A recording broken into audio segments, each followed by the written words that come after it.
जी बिल्कुल, 24 डिजिटल के साथ मैं हूँ हाशिर वड़ाई। तो आज बात करेंगे सना यूसुफ़ के कत्ल के हवाले से, क्योंकि उसमें आज अहम पेशरफ्त ये हुई है कि इसमें मुलज़म जो उमर हयात है उसको आज जो चालान की नकूल हैं वो फ़राहम कर दी गई हैं। और इस हवाले से अगर बात करें, चालान के अंदर जो है वो कौन से मामलात जो हैं वो बताए गए हैं, जिसकी बुनियाद पर जो प्रोसिक्यूशन है उसकी जानिब से इस चीज़ की तस्दीक की जाएगी कि यही जो मुलज़म है उमर हयात, इसी की जानिब से जो है वो सना यूसुफ़ को कत्ल किया गया था। तो इस चालान के बारे में अगर बात करें तो इसमें सबसे अहम जो बात है कि ये मुलज़म उमर हयात जो है वो पकड़ा कैसे गया था। तो मैं इस हवाले से अगर बताऊँ कि एक शीशे का जो टुकड़ा है वो सबब बना मुलज़म उमर हयात की गिरफ़्तारी का, या इस चीज़ की तस्दीक का कि जो सना यूसुफ़ है उसको उमर हयात की जानिब से जो है वो कत्ल किया गया। तो जो सना यूसुफ़ का जो कमरा था जिसके अंदर ये वाक़या पेश आया सना यूसुफ़ को कत्ल करने का, उस कमरे के अंदर जो है वो एक मिरर जो है वो लगा हुआ था। और जब इस हवाले से इदारे हैं तो उनकी जानिब से तहकीकात की गई तो उस पर जो है वो एक शख्स के जो हाथों के निशानात हैं वो मौजूद थे। तो उसके बाद बाकायदा तौर पर वो निशानात जो हैं वो लिए गए और वो फ़िंगरप्रिंट जो हैं वो बाद में जो मुलज़म उमर हयात है इसके फ़िंगरप्रिंट के साथ जो है वो मैच किए गए, तो वो जो है वो सेम निकले। इसी तरह जो है वो इदारे जो हैं, जो मुतल्लिका हुकाम जो कि इस वक़ूए की या इस कत्ल की जो है वो तफ्तीश कर रहे थे, तो उनको ये अंदाज़ा हुआ कि ये जो मुलज़म है उमर हयात, इसी की जानिब से ये जो है कत्ल किया गया है, क्योंकि उस वक्त कमरे के अंदर जो है वो यही मौजूद था। और इसकी कन्फर्मेशन हुई वही जिस तरह मैंने बताया कि शीशे पर जो है वो फ़िंगरप्रिंट जो है वो पाए गए। इसी तरह एक कमरे के अंदर जो कारपेट का टुकड़ा था उसकी भी जो है वो बाकायदा तौर पर तस्दीक की गई और वहाँ पर भी इसके जो निशानात थे मुलज़म के वो भी मौजूद थे। इनको बाकायदा ये जो नमूने थे, ये शीशा हो गया, ये कारपेट का टुकड़ा, इनको बाकायदा मुतल्लिका जो लेबॉरेटरीज़ हैं वहाँ पर भेजा गया और वहाँ पर इनकी तस्दीक हुई। तो एक ये चीज़ उठाई गई है चालान के अंदर, ये एक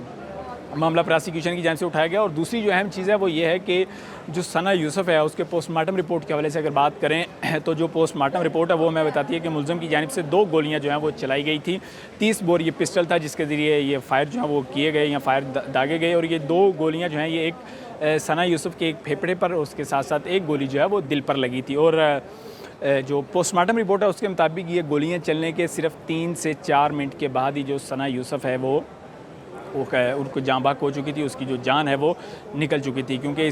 जबकि इसके साथ साथ जो पिस्टल है, पिस्टल की अगर बात करें, ये मामला भी जो चालान के अंदर उठाया गया कि सना यूसुफ़ के कत्ल के अंदर जो पिस्टल इस्तेमाल हुआ था वो मुलज़म की जानिब से एक जो कि रेलवे लाइन थी उसके ऊपर गिरा दिया गया था और रेलवे लाइन से जो मुलज़म है बाद उसकी जानिब से बरामद जो है वो किया गया था। और सना यूसुफ़ के 2 मोबाइल थे, तो दोनों मोबाइल जो हैं वो भी मुतल्लिका जो हुकाम है जिनकी जानिब से इसकी तफ्तीश की गई और चालान बनाया गया, उनकी जानिब से रिकवर किया गया। और एक मोबाइल जो है सना यूसुफ़ का, वो मुलज़म जो कि उमर हयात है उसके घर से रिकवर किया गया था और मुलज़म को जो है वो गिरफ़्तार किया गया था जड़ांवाला इसके घर से। और वहीं से पुलिस की जानिब से ये जो मोबाइल था वो बरामद किया गया था। बाद जो फ़ोन है, एक आधा फ़ोन, उनमें से 2 फ़ोन थे, उनमें से एक अनलॉक किया गया और जो तफ्तीश है वो भी की गई। और इसके मुख्तलिफ जो मैसेजेस थे व्हाट्सएप पे जो कि सना यूसुफ़ को किए गए थे, और उन मैसेजेस से ये भी तस्दीक हुई है कि मुलज़म जो है वो उस दिन इस्लामाबाद के अंदर जो है वो मौजूद था। ये क्योंकि मैं यहाँ पर ये भी बताऊँ कि मुख्तलिफ जो पहलू हैं उनसे तहकीकात की गई और प्रोसिक्यूशन की जानिब से और पुलिस की जानिब से, और जिसके अंदर ये मुख्तलिफ तरीके जो हैं वो अपनाए गए। उनमें आप ये कह लें कि डिजिटल तरीके जो हैं वो अपनाए गए कि जिससे ये तस्दीक हो सके कि मुलज़म ना सिर्फ उस दिन इस्लामाबाद था बल्कि उस दिन जो मुतल्लिका कमरे हैं, जो मुतल्लिका रूम था सना यूसुफ़ का जिसके अंदर जिसको कत्ल किया गया था, उस रूम के अंदर भी जो मुलज़म है वो वहीं पर मौजूद था। तो ये एक बात तो बताइए। और दूसरी मैं आपको यहाँ पर एक अहम चीज़ ये भी जो कि अभी चालान से पता चली कि इसके अंदर जो है वो 31 गवाहान जो हैं वो शामिल हैं इस केस के अंदर। जो प्रोसिक्यूशन की जानिब से एक फ़हरिस्त अदालत के अंदर पेश की गई है वो उस फ़हरिस्त के मुताबिक 31 गवाहान हैं जिनमें पुलिस एहलकार हैं, इसके साथ साथ इसकी फैमिली के लोग भी शामिल हैं, और इसके साथ साथ वो गाड़ी जो कि मुलज़म की जानिब से इस वारदात के लिए इस्तेमाल की गई, या वो गाड़ी जिस पर वो सना यूसुफ़ के घर पहुंचा, उस गाड़ी का जो मालिक और ड्राइवर, ये 2 बंदों के हवाले से भी कहा जा रहा है कि ये दोनों बंदे भी जो हैं इनके बयानात जो हैं वो लिए गए हैं और ये गवाहान की फ़हरिस्त के अंदर भी जो हैं वो शामिल हैं। तो आज जो मुलज़म है उसको अदालत के अंदर पेश किया गया और ये चालान जितनी बातें आपको मैंने बताई ये उसको नकल जो है वो फ़राहम कर दी गई है और 20 तारीख रखी गई है। और सबसे अहम चीज़ ये है कि अदालत की जानिब से जो गवाहान हैं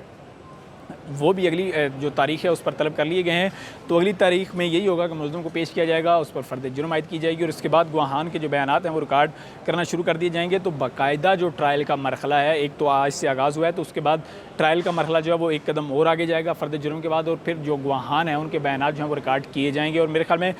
ये जिस तरह ये मामला चल रहा है तो इस केस का जो फैसला है वो 1 से 1.5 माह के अंदर जब वो आ सकता है। इस कन्फर्मेशन इसकी अगली तारीख पर जज साहब करेंगे कि ये डे टू डे चलाते हैं या किस बेस पर जो है ये केस चलाते हैं। 14 दिन बाद चला, एक डेट हुआ करेगी, 7 दिन बाद हुआ करेगी, वो नेक्स्ट जो पेशी होगी उस पर कन्फर्म होगा। और आज जो अदालत है उसकी जानिब से चलान की नकल फ्राहम करने के बाद ये जो केस है वो मुलतवी किया गया है 20 तारीख तक। और आज जब समाअत हुई तो इसको अदालत के अंदर पेश किया गया और यहाँ पर अदालत के अंदर हमने देखा कि जो सना यूसुफ के वालिद हैं वो भी अदालत के अंदर जो है वो मौजूद रहे। इस दौरान सारा मरहला मुलज़म को जेल से लाकर अदालत के अंदर पेश किया गया। तो इसके बाद जो जज साहब हैं उनकी जानिब से कोई लंबी जो है वो आज को बातचीत भी नहीं की गई, लंबी को बहस भी नहीं हुई। जब मुलज़म आया उसको पेश किया गया तो जज साहब ने पूछा कौन है मुलज़म, वो बताया गया ये मुलज़म है। उसके बाद जज साहब ने नकल की कापी फ्राहम की और जज साहब ने ये कहा कि चलो मेरा बेटा अब जाओ। तो अब देखना यह है कि अगली तारीख पर जो वो क्या होता है। लेकिन चलान के हवाले से जिस तरह मैंने आपको पहले बताया कि चलान के हवाले से जो प्रोसिक्यूशन है, जो पुलिस है, उसकी जानिब से हर तरह से एंगल से जो है वो उसमें उनका जिक्र किया गया है, तस्दीक की गई है कि यही जो मुलज़म है इसी की जानिब से सना यूसुफ को कत्ल जो है वो किया गया है। जी।